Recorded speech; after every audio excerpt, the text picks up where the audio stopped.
Planter er opbygget af planteceller, og dyr er opbygget af dyreceller. Alt liv det består af celler. Noget liv består kun af én enkelt celle, f.eks. bakterier, og andet liv består af mange celler, der har sat sig sammen, f.eks. mennesker. Vi består af 100 billioner celler. En celles udseende fortæller noget om, hvad den bruges til. हरिकाड़े वाले मेरे यहाँ है वाले. Alle dyr i verden er opbygget af celler. Der er f.eks. hudceller, nerveceller og blodceller og muskelceller. Muskelcellerne trækker sig sammen og sørger for, at dyret kan bevæge sig.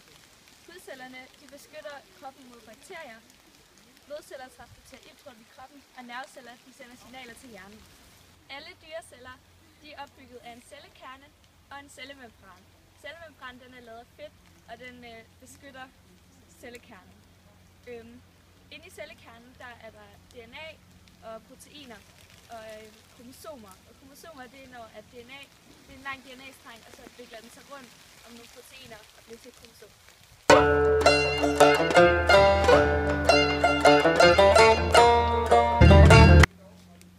Planteceller er opbygget af en cellemembran, cytoplasma, en cellekerne, ribosomer, ligesom en dyrecelle. Derudover har planteceller også en cellevæg, grønkorn og en vakuole. Cellevæggen er lavet af plantefibre, som hjælper med at holde planten hård og solid. Det er det, man kalder ligesom mennesket, det er skelettet på den, som kan stå op. Grønkornene inde i plantecellen, de laver fotosyntese. Og fotosyntese det er, når man tager, planten den tager vand fra jorden og CO2, som er det luft vi ånder ud, som er så koldioxid, og sollys, og så laver den det om til ilt og sukker.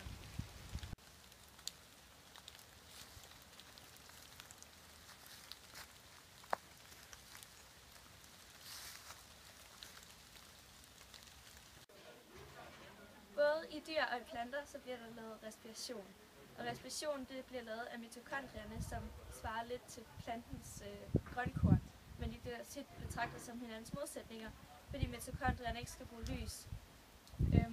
Og respirationsprocessen det foregår ved, at der bliver ilt og sukker, som bliver lavet om til koldioxid og energi og varme og vand.